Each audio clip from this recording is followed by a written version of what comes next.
The woman in courtroom 12, the cold air inside the courthouse wrapped around her like a warning. Her thin scarf, old and faded from years of use, did little to stop the chill that seeped into her bones. She stood quietly near the hallway wall, eyes lowered as people walked past her without a glance. No one noticed her. No one ever did. She was just a simple woman, a foreigner in a place where even her accent became a reason to be dismissed. Her name was Leona. She had come from far-away crossed oceans and borders with her young daughter in search of peace, after escaping a home that had burned both inside and out. Her husband had died years ago in the chaos of war, and all she had left was her little girl, Yara. To protect her, Leona worked long hours, cleaning houses and offices, rarely speaking, always listening. But now, Leona stood at the heart of something she didn't understand, something cruel, something powerful. Why, Era had fallen sick a month ago. The hospital refused to continue treatment after the insurance claim was denied. In desperation, Leona had borrowed money from a local businessman named Ralph Gentry. He had smiled warmly then, patted her hand, and promised low interest. He had even offered her tea. But within 2 weeks his tone had changed. He began demanding triple the amount. He sent men to her apartment, and when she told him she couldn't pay that much, he sued her for breach of contract she never signed. A contract that now had her name on it, and that was how she ended up in courtroom 12. A heavy door creaked open, and a voice echoed from inside. Next case, Ralph Gentry versus Leona Almir. Leona stepped forward slowly. Her shoes were worn. At the heels, her long coat, a bit too big for her small frame. She entered the courtroom, eyes scanning the intimidating space. It smelled of old paper and varnish. And behind the judge's bench sat a man she had hoped wouldn't be there. Judge Conrad Weaver. He was infamous in this city, powerful, cold, and feared. He didn't like foreigners, especially those who couldn't speak perfect English. He didn't hide it. And he had ruled against people like Leona so many times that lawyers often didn't even bother fighting. They called it Weaver's Wall. No one got past it. She stood quietly at the defendant's table. The bailiff asked her, "Do you have an attorney?" She shook her head, voice trembling. Couldn't afford one. Ralph Gentry sat across the courtroom with his lawyer, a slick man with shining shoes and a louder tie. Both of them looked amused when Leona said she'd represent herself. Judge Weaver raised an eyebrow and leaned forward. "You intend to speak for yourself?" he asked, voice low and skeptical.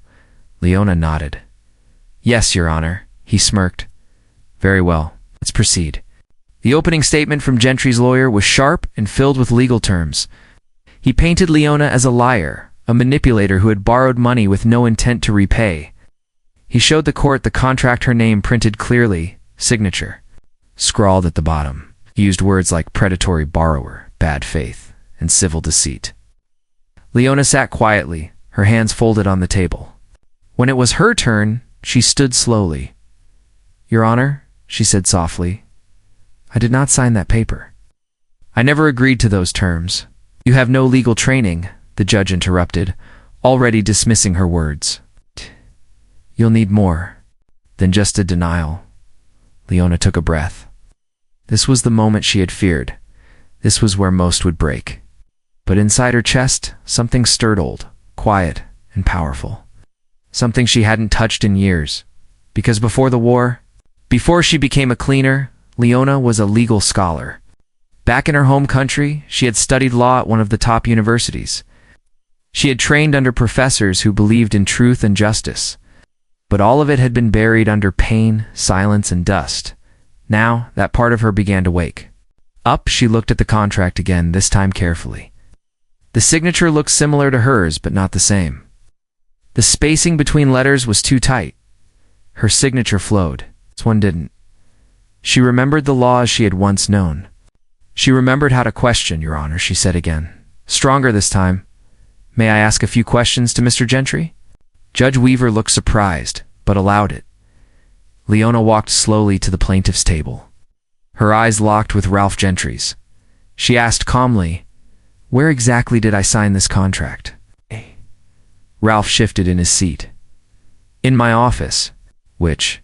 Office? The one on Hunter Street? Yes. What day? He looked to his lawyer, then back. Tuesday, the 12th. Leona turned to the judge. Your Honor, on the 12th of last month, I was at City Hospital the entire day with my daughter. I have hospital records to prove that. I couldn't have been in his office. She pulled out the hospital receipts and handed them to the bailiff. The courtroom went still. Judge Weaver narrowed his eyes and read the papers. He didn't say anything. For a moment, Leona turned back to Gentry. Is there a witness when I sign this? Gentry opened his mouth, but nothing came out. Was there a camera? No. Was the door to your office open? Anyone who could confirm seeing me there? He looked angry now. No. But that doesn't mean, she interrupted gently. So there's no proof I was in your office. But there is proof I wasn't. Gentry's lawyer jumped in. Objection. She's not qualified to cross-examine. Judge Weaver waved his hand. Overruled for now. Tana nodded and returned to her seat. She took a deep breath, steadying her heartbeat. She wasn't safe yet. Not even close. But for the first time, the weight on her shoulders felt lighter. The judge cleared his throat. We will take a brief recess before continuing. Leona stepped outside into the hallway, hands trembling slightly. A young man in a brown uniform followed her. He was the court clerk. Hey, he whispered. That was impressive. She gave a small, polite smile. Thank you. Did you really study law before? She nodded. A long time ago. He lowered his voice even more. You should look into Section 472B of the Civil Fraud Code. It covers forged documents and intent. Most lawyers don't even use it because it's buried deep. It might shake the courtroom. Leona's eyes widened slightly. Why are you helping me? He shrugged. Maybe because you're the first one who's not pretending. Maybe because... You remind me of my mother. Just then, door opened again. Recess was over. Leona walked back inside, heart pounding, not from fear this time, but from something new. Hope. She sat at the table and flipped through the court's free law book, her finger running over the fine print until she found its section. 472B. Just seeing the clause gave her goosebumps. She read it twice. Then again, as the judge returned to his seat, Gentry looked smug. His lawyer had whispered something in his ear, and both were grinning. Judge Weaver spoke. Miss Almere, are you prepared to continue? Leona stood slowly. Yes, Your Honor. But I'd like to introduce something else for the court to consider. The judge nodded. Proceed.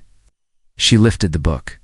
According to Section 472B of the Civil Fraud Code, any document presented in court that contains a forged signature and leads to financial or legal gain is considered intentional fraud. It states clearly that this carries criminal consequences. If proven, the room fell silent. Judge Weaver leaned back in his chair, suddenly more alert. I believe this contract falls under that category. Your Honor, Leona continued, her voice steady now. I respectfully request a handwriting analysis by an independent expert, and if it proves my signature was forged, then this case should not be about unpaid loans. It should be about criminal fraud. The lawyer's jaw dropped. Gentry went pale, and Judge Weaver narrowed his eyes, suddenly studying Leona in a very different way. He didn't speak right away. Instead, he stood up, adjusted his robe, and said, "We will reconvene tomorrow. This hearing is suspended pending handwriting verification." As the gavel hit the block, the courtroom buzzed with murmurs. Leona sat down slowly, not realizing until then that her hands were shaking. But this time, they weren't from fear. They were from release. Something had cracked in the foundation of the lie they tried to bury her under, and tomorrow, she would dig deeper. But as she stepped out of the courthouse, a black car pulled up to the curb. A window rolled down, and a cold voice called her name. Leona Almere. She turned slowly. The man inside wore a dark suit, unfamiliar face, sharp eyes. You're making powerful people uncomfortable, he said. Back off while you still. Kenny smiled. There was no warmth in it, and then the car sped away. Leona stood frozen on the steps of the courthouse, wind brushing past her, heart thudding in her chest. What had she just stepped into? The price of standing up the wind was sharper the next morning, as if the city itself had shifted overnight. Leona stood at the same courthouse steps, her scarf pulled tighter around her neck, eyes flicking nervously at every black car that passed. Sleep had barely touched her. Every time she had closed her eyes, the man's voice from the car echoed in her mind. You're making powerful people uncomfortable. Back off while you still can. She had known this wouldn't be easy, but she hadn't expected that. Not a direct warning. Not so soon. Not so bold inside the courthouse. Everything looked the same dull lighting, the same faded carpet, the same stone walls that muffled voices and made the halls feel like they belonged to a different century. But for Leona, everything had changed.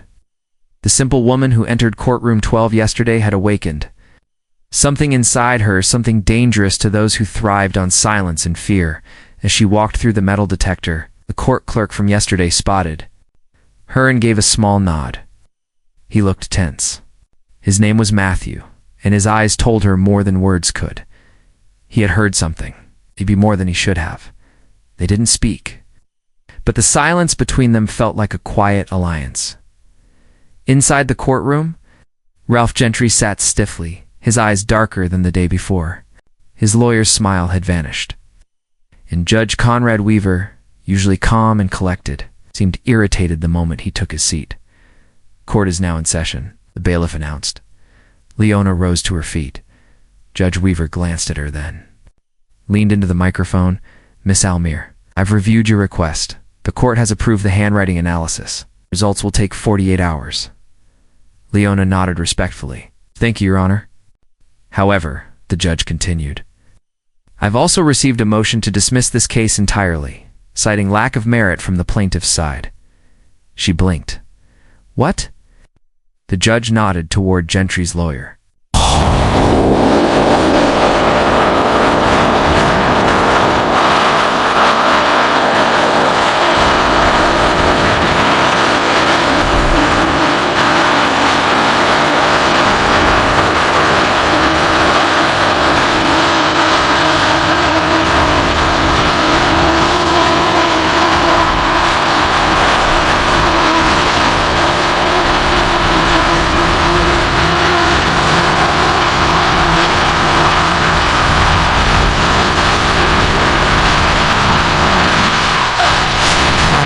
Explain. The lawyer stood quickly. Yes, Your Honor. After reviewing our client's documents and the timeline presented by Miss Almere, we agree there may have been ... inconsistencies. Therefore, to prevent unnecessary use of court resources, we request to dismiss all charges. A loud wave of whispers rippled through the courtroom. Leona couldn't believe what she was hearing. They wanted to drop the case, just like that. But the judge didn't look pleased. Interesting, he muttered. After dragging this woman through legal hell, you now wish to quietly retreat? Hartley cleared his throat. We believe it's in the best interest of all parties. Judge Weaver stared at him coldly. You believe that, or were you told that? The question hung in the air like smoke. Leona stood frozen. Her instincts told her something wasn't right. Powerful people didn't just walk away from a win unless they feared what would be. Suppose if they kept digging. Judge Weaver turned to Leona. Do you accept the dismissal? She hesitated. Every bone in her body wanted to say yes and walk out. But she thought of the man in the black car, of the fear in Matthew's eyes. How many other people like her had been silenced before they could speak? Double quotes. No, Your Honor, she said softly. I don't. A stunned silence fell over the room. Judge Weaver blinked. Excuse me? Leona stepped forward. I don't want the charges dropped. I want the truth exposed. I want this document analyzed, and if it proves to be forged, I want this case to be turned over for fraud investigation, not for me, but for all the others who might have gone through the same thing. Judge Weaver stared at her for a long moment. Then he nodded slowly, and something unreadable flickered in his eyes. Very well, he said. Motion to dismiss denied. The court will reconvene in 48 hours pending the forensic analysis. Gentry's lawyer sat down, visibly shaken. After the hearing ended, Leona walked outside with her heart pounding like a drum. She didn't know where this courage had come from, but it felt stronger than fear. Just as she stepped down the courthouse stairs, a loud voice stopped her. Miss Almere. She turned to see a woman pushing through a crowd of reporters. She had dark curly hair, a black blazer, and a determined look on her face. My name's Rena Flores, the woman said quickly. I'm a legal reporter with Independent Voice. News? Are you the one representing yourself in the Gentry case? Leona hesitated. Yes. Rena's eyes lit up. Can I speak with you? Your case is causing a stir. Judge Weaver never allows self-representation, especially not from someone without credentials. But the way you argued yesterday, ... It's spreading across legal forums. Leona took a step back. I didn't mean to cause attention. Rena softened her tone. Maybe you didn't mean to. Maybe the system needs people like you to shake it. Off the record, did you really study law? Leona nodded slowly. Before the war, ... in my country. Rena's eyes grew even wider. You're not just a survivor, you're trained. And they didn't see it coming. Leona gave a tired smile. They still don't. Just then, her phone buzzed. It was the hospital. She stepped away to answer. Hello, a soft voice came through. Almere. This is Dr. Jensen from City Medical. I'm sorry to tell you, but Yara had another seizure early this morning. She's stable now, but the stress is affecting her lungs. We need to run more scans. Leona felt the ground tilt slightly beneath her. I don't have more money, she whispered. We'll keep her under care for now, the doctor said gently. But ... please come soon. Leona hung up the phone and stood silently for a moment, heart aching. All of this fighting in court, exposing fraud, standing up for justice, it meant nothing if her daughter didn't survive. She blinked fast, forcing herself to stay strong. Matthew appeared beside her, holding a file. You okay? My daughter's in the hospital again, she said, barely audible. He looked torn. I'm sorry. Leona turned to leave, but he handed her the file. What's this? She asked. Court records, he said quietly. Gentry's name appears in 3 other dismissed cases. All against poor women, all settled quietly. Same lawyer. Same type of contract. If you keep going, you might open a bigger door. Her eyes scanned the names. Different women, different ethnicities, all foreigners. Leona Swank's voice shook. How long have you known? I only found it last night, he whispered. I've worked here long enough to know something's off. You're not just fighting for you anymore. She took the file in both hands and nodded slowly.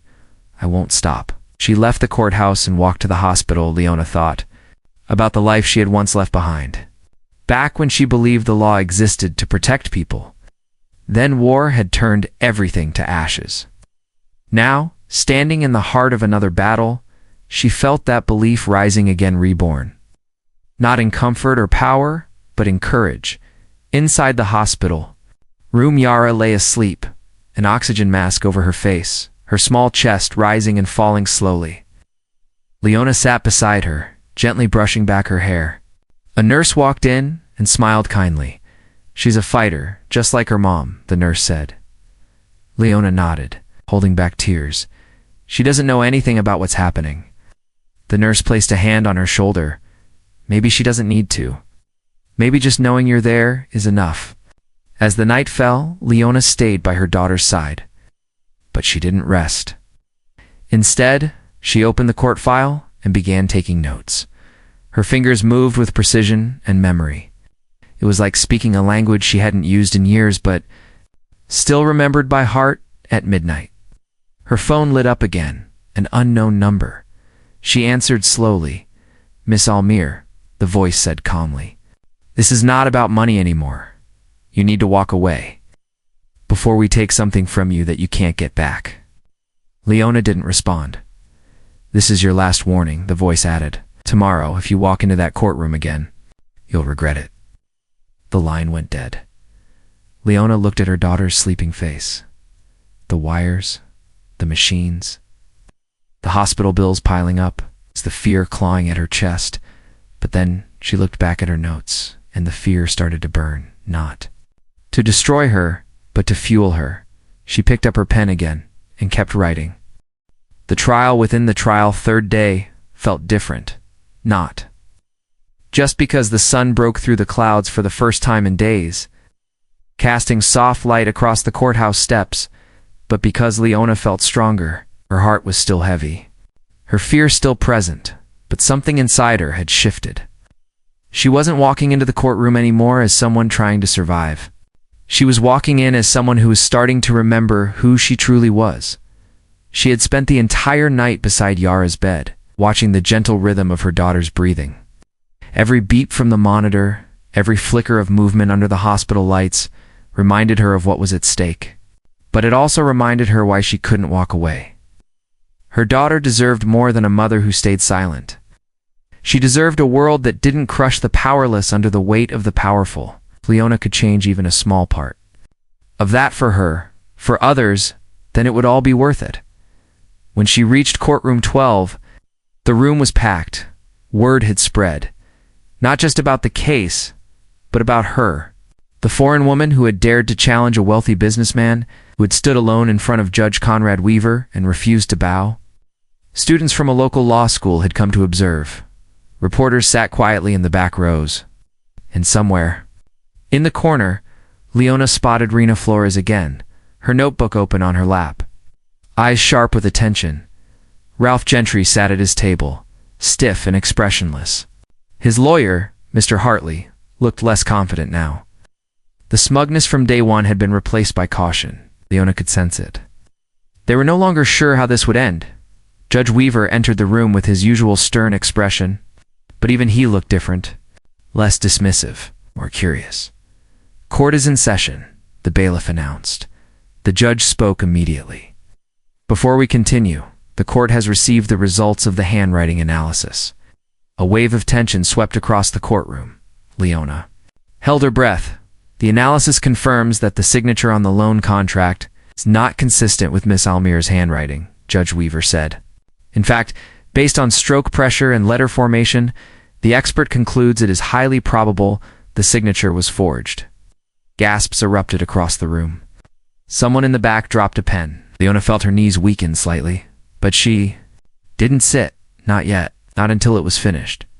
Judge Weaver continued.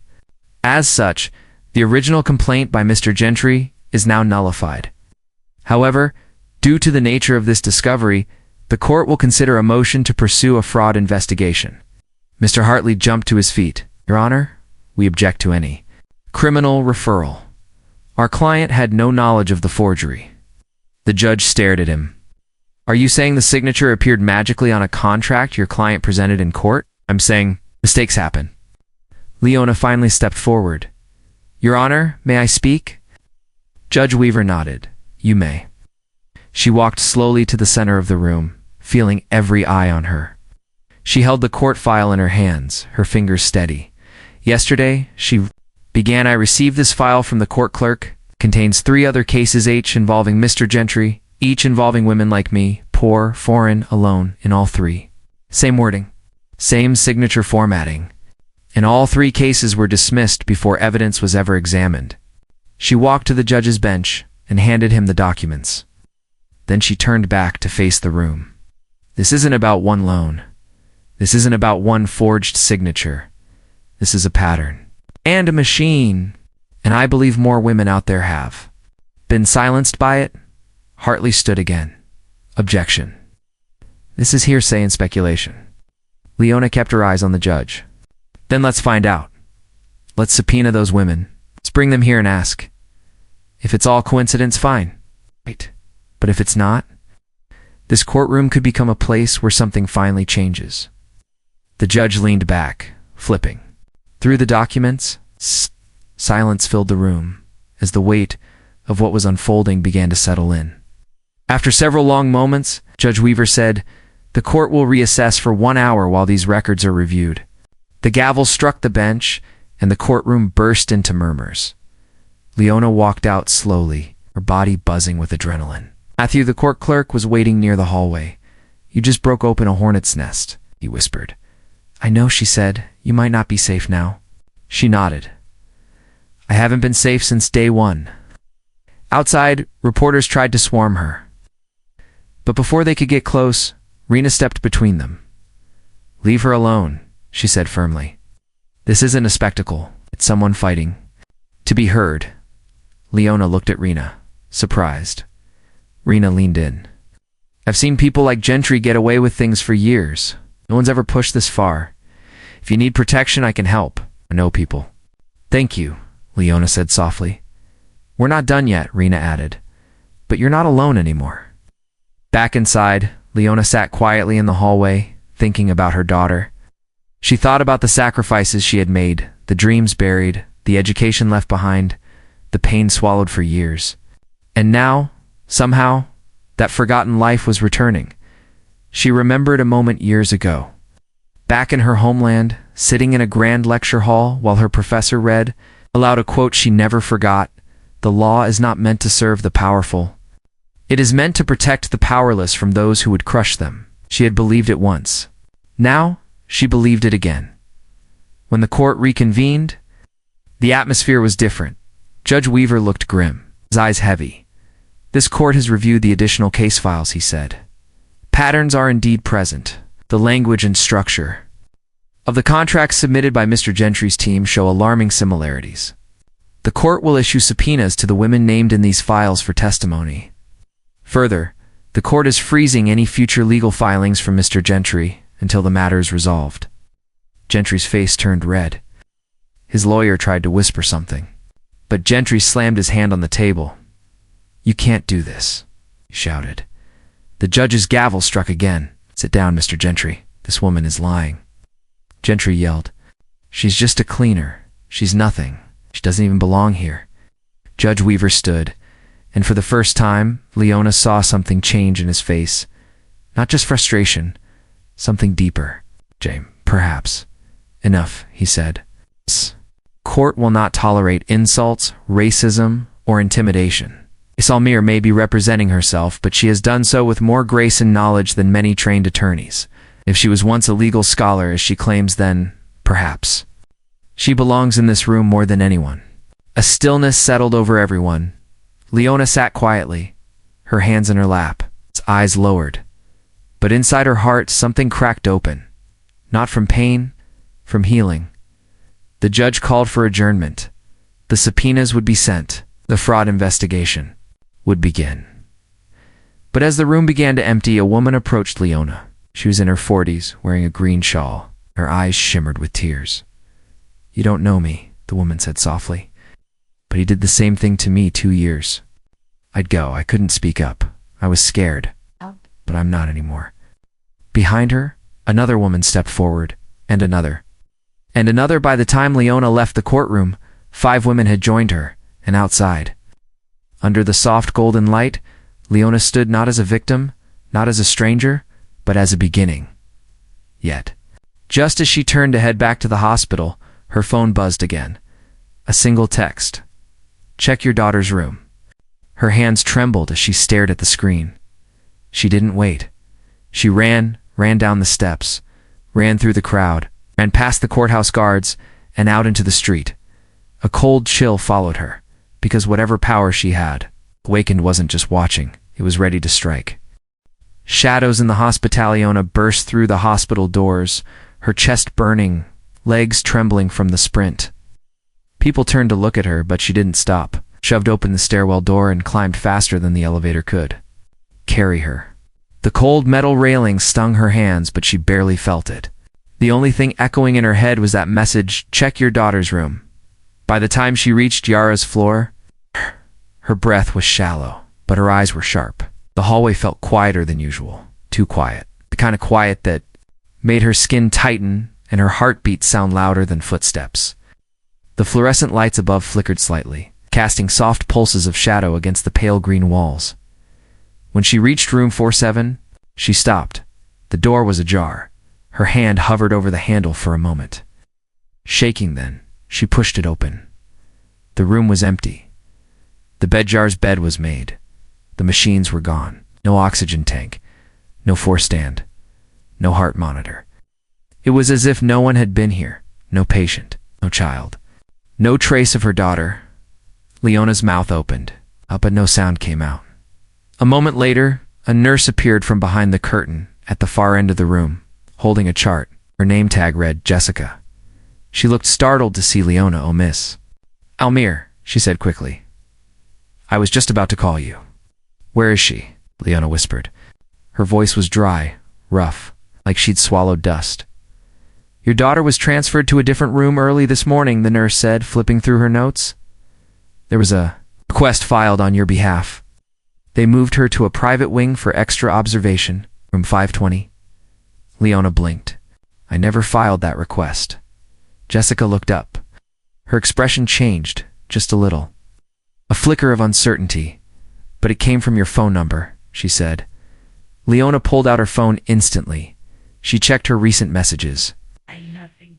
Sent no records, no request. "Who authorized the transfer?" she asked. "It's all here in the paperwork," Jessica replied, holding up the clipboard. "Signed electronically." "Let me see it." Jessica hesitated. I'm not allowed to let me see it," Leona repeated, this time louder. Sharper, the nurse handed her the clipboard. And there it was, Leona's name, Leona's signature.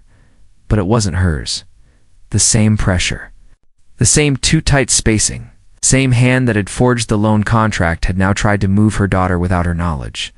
She felt her knees wobble again. She held onto the doorframe. Someone wasn't just trying to scare her anymore. They were touching her daughter. Leona turned and sprinted out of the room. She took the stairs 2 at a time, heading toward the 5th floor, every fiber of her body screaming with dread. When she reached the hallway outside room 520, she nearly slammed into a security guard. "Ma'am, you can't go in there," he said quickly. "That's my daughter's room," she snapped. "I was told no visitors," the man replied, standing his ground. Leona narrowed her eyes. "By who?" "Hospital admin," he muttered, then looked away as if he knew something wasn't right. She moved past him before he could stop her. She shoved the door open, and there, finally, was Yar hooked up to the machines again, small and fragile. But alive. Her eyes were closed. The monitor beeped gently with each heartbeat. Relief crashed over Leona in a wave so strong it made her knees buckle. She sat beside the bed, reaching for her daughter's hand. Whoever had done this wanted to send a message. They weren't just watching anymore. They had access. They could forge her name. They could manipulate institutions. And worst of all, they were now inside her life. A few minutes later, a doctor walked in. Older, glasses, white coat. "Stern expression, Miss Almir," he said formally. "We apologize for the confusion. The transfer was meant to provide better care. We had no idea it wasn't requested directly by you. You believed a digital signature without confirming." "With me?" Leona asked quietly. He looked ashamed. "We've had dozens of cases. Busy staff. Sometimes children vanish from hospital rooms and no one notices." Her voice cracked. He didn't answer. Leona stood slowly. "I want her moved back now. To a room with nurses I know. I'll sleep on the floor if I have to. But no one moves her without me again." The doctor nodded. "I'll make it happen later." That evening, after Yara was safely back in her original room, Leona sat by the window, holding a pen and her small notebook. She couldn't sleep, and she couldn't let this go unanswered. She started writing everything down: the fake loan, the forgery, the hospital transfer, the threats, the message, every piece, every thread, every shadow. They were all part of something bigger. Gentry might have been the face, but he wasn't acting alone. And if they were trying this hard to scare her off, it meant she was close to something dangerous, something they didn't want in the light. The next morning, Rena Flores met her outside the hospital.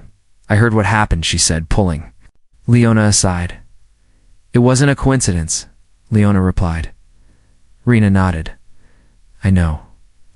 I made some calls, found something." She pulled out her tablet and showed Leona a documentan internal report filed years ago, marked confidential. It was from a real estate investment company where Gentry once served as a silent partner.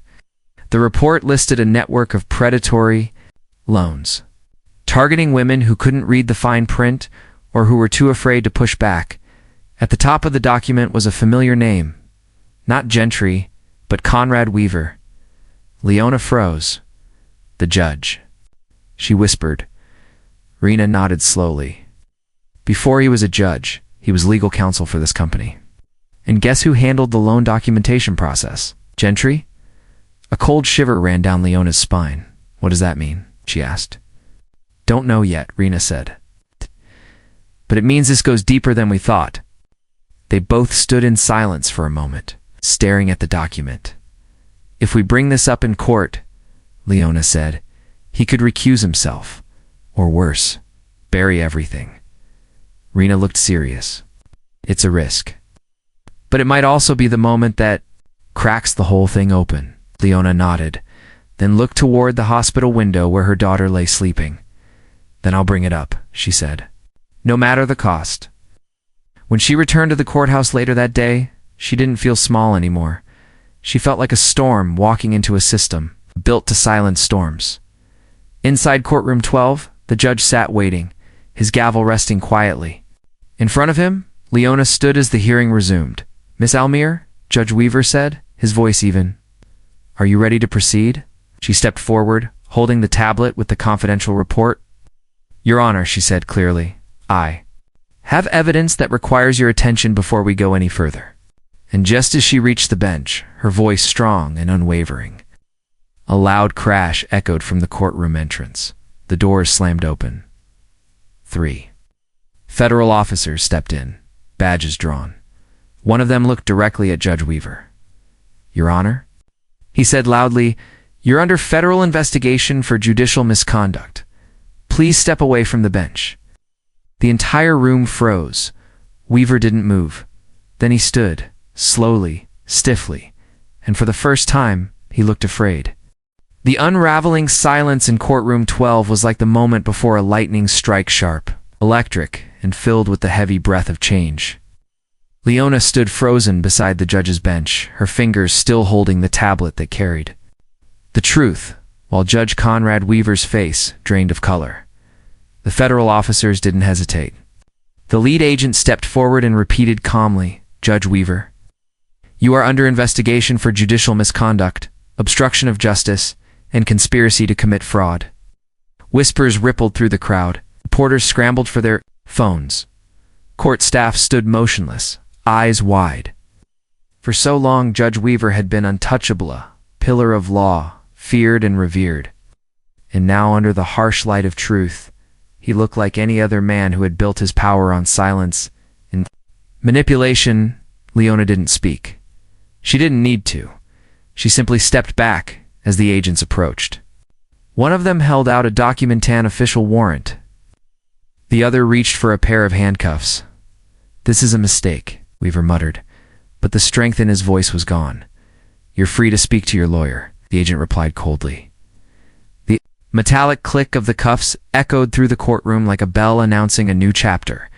As the agents let him out, Weaver turned slightly toward Leona.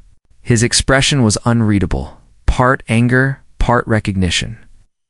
He didn't say anything, but she saw it in his eyes. He knew she had done this, and he hadn't expected it. Once the courtroom doors slammed shut behind him, the spell finally broke. People started talking all at once, lawyers muttering, students whispering in disbelief, reporters hurrying to send updates. The courtroom was no longer just a place of proceedings. It was now the front line of a reckoning. Matthew, the court clerk, hurried over to Leona, his voice hushed but urgent. You just triggered something huge. I mean, they've been trying to build a case against him for years. Now it's happening. Leona sat down, finally, her legs shaking. How did the federal agents get involved so fast? Asked quietly. Rena, Matthew said. She sent the document to a contact at the Department of Justice last night. It went up the chain faster than anyone expected. Leona glanced toward the back of the courtroom. Rena stood near the doorway, phone still in hand. Her eyes locked on Leona. They shared a look, not of victory, but of understanding, because this wasn't over, not yet. The presiding court official stepped forward, now standing in the place Weaver had once occupied.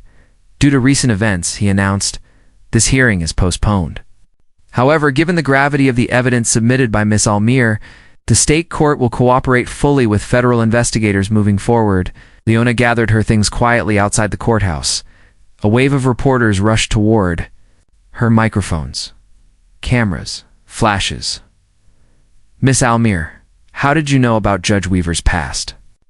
Were you really representing yourself? You plan to file charges against Mr. Gentry and others? She didn't answer. Not yet, because even though the judge had been removed, the system he protected still stood. Gentry, he was still out there, back at the hospital. Leona returned to Yara's room to find a surprise. On the small side table beside the hospital bed sat a white envelope with her name on it. Thick paper, no stamp, no logo, just her name. She picked it up cautiously and opened it.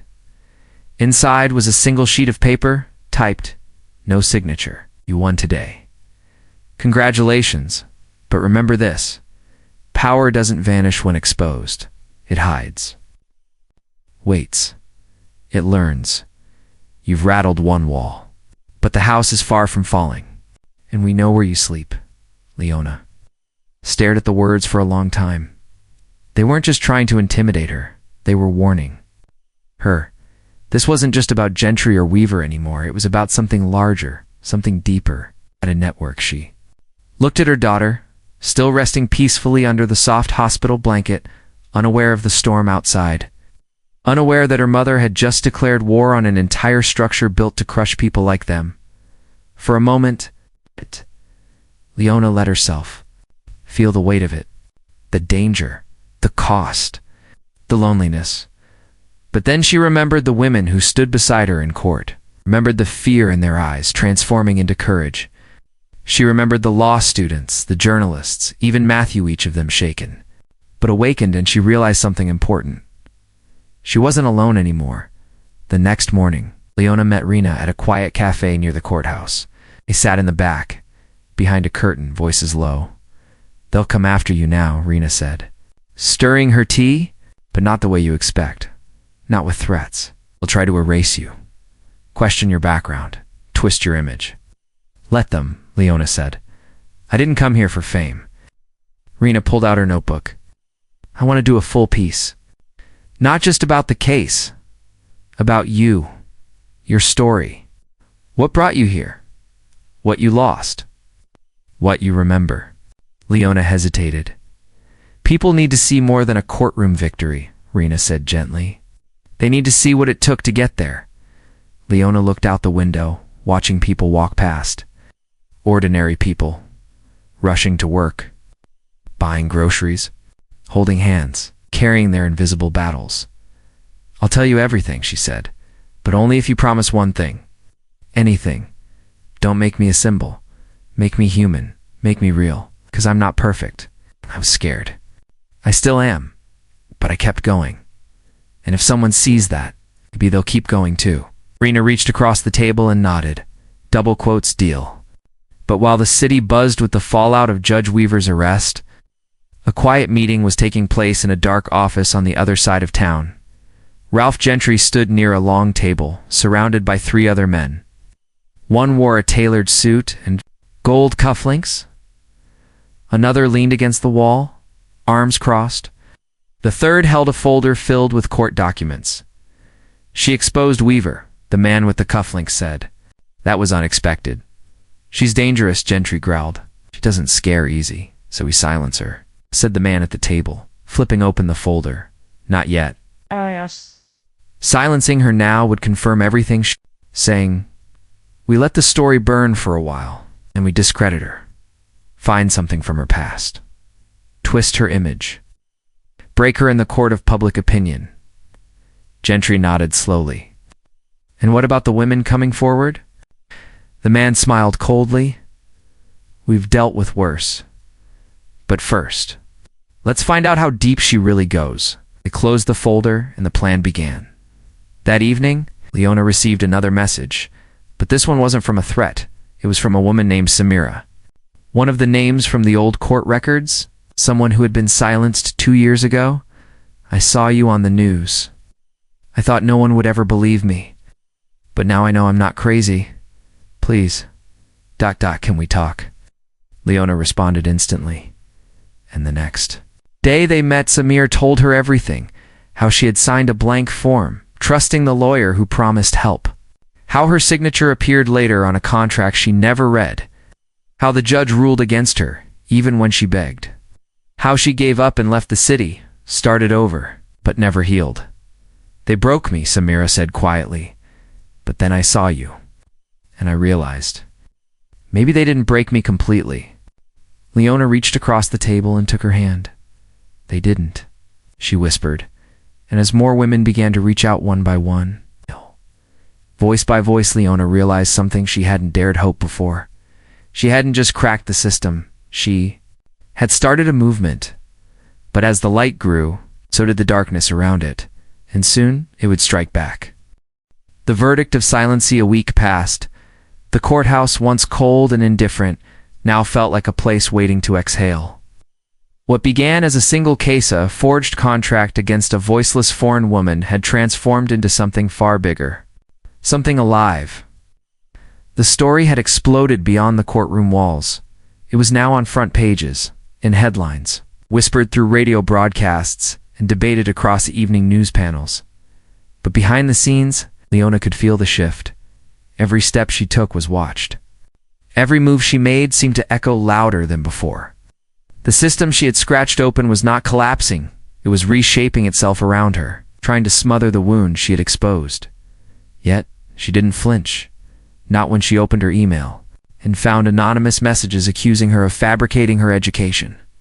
Not when someone dug up photos from her past ones where she had been forced to clean public restrooms in exchange for food, trying to paint her as unstable, angry, unworthy, and not even when an online article emerged calling her an ungrateful foreigner, attempting to destabilize a legal institution. She didn't stop. Instead, she walked taller. Because Yara was getting stronger, now eating again, sitting up, even asking to hear stories before bedtime. And every time Leona looked into her daughter's eyes, she remembered what this battle was really for. Not just justice, but legacy. On the 10th day, the courthouse announced it would hold a special session. A panel of independent judges had been appointed to oversee the fraud cases and determine whether full criminal proceedings should be launched against Ralph Gentry and others. This time, Leona would not stand alone. The courtroom was full, standing room only. Former plaintiffs who had once been too afraid to speak now sat on the benches, their hands clenched, their eyes locked on the front. Reporters filled the back rows, notebooks open, cameras rolling. Even law students came, notebooks in hand, witnessing something they would one day teach others about. Leona stood near the front, beside a volunteer attorney who had offered to represent her pro bono. Someone moved by her courage, but she still spoke for herself.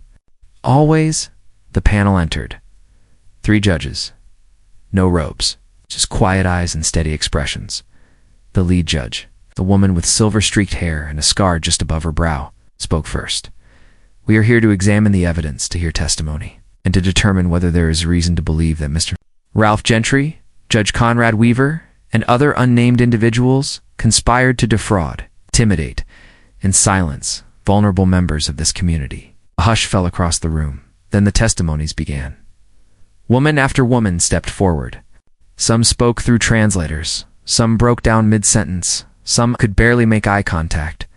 But each one told the same story in different voices, of contracts signed under pressure, of signatures they didn't remember, of courtrooms that never gave them a chance to speak. And finally, Leona stepped up. She didn't bring notes, didn't carry files, didn't rehearse a single word. She just looked at the judges and spoke. I don't ask for revenge, she said softly. I ask for restoration, not just for me, but for everyone who was silenced. I ask that this courtroom become what it was always meant to be, a place where the powerful don't win just because they're powerful, and the quiet aren't ignored just because they're quiet. The room was still. Even the reporters stopped writing. The judge nodded once. Thank you. They adjourned for deliberation. Outside the courthouse, the air was thick with anticipation. People gathered on the steps, waiting. Some held signs. Others simply stood, silent but present. And Leona stood. Among them, not as a defendant, not as a victim, but as a spark that had caught fire. An hour later, as the judges returned, everyone filed in. The lead judge looked directly at the room. After careful consideration, his panel finds compelling evidence that suggests an organized effort to exploit, defraud, and suppress the voices of marginalized individuals, specifically foreign-born women. Therefore, we recommend immediate criminal prosecution of Ralph Gentry and others involved, including a formal review of all past rulings made by Judge Conrad Weaver in similar cases. The room erupted not with cheers, not with noise, but with a deep collective exhale. A release of breath held too long. Justice had not been declared complete, but it had begun. A few weeks later, Leona sat at a small cafe, sipping tea. Across from her sat a publisher. Her story had touched so many that now people wanted to hear it in her own words. "We don't want to write the book for you," the publisher said. "We want you to write it." "In your voice," Leona nodded. But before she said yes, she asked a question. "Will you let me include the parts where I was afraid? Where I wanted to give up? Where I thought I wasn't enough?" "Of course," the woman said. "Then I'll do it," Leona replied. "Because I want every woman who reads it to know they're allowed to feel those things. They can still win." A few days later, as spring began to warm the city, Leona walked Yara through the park. The little girl held her hand, pointing at ducks by the pond, her laughter clear and unburdened. They sat on a bench, and Yara looked up. "Double quotes, Mama? Will you ever be a lawyer again?" Leona smiled softly. "I never stopped being one." "Even when you were cleaning floors?" "Especially then," Leona said. "Because sometimes standing up for yourself doesn't mean wearing a suit or having a title. It means knowing the truth and refusing to let anyone take it from you." Yara nodded, then leaned her head against her mother's shoulder. In a high-rise office across the city, Ralph Gentry sat in a quiet room, shackled at the wrists, waiting for his hearing. He stared out the window, the city stretching out before him, so close, yet unreachable. He had underestimated her. He had laughed at her accent, called her a cleaner, a nobody, and now couldn't even remember what it felt like to be untouchable. The system he thought would protect him had shifted under his feet, because someone refused to be silent. Someone they thought was small was in fact unstoppable. The book came out a year later, The Woman They Tried to Silence, and inside the first chapter was a simple dedication. For the ones who thought they weren't allowed to speak, you are, and when you do, everything changes.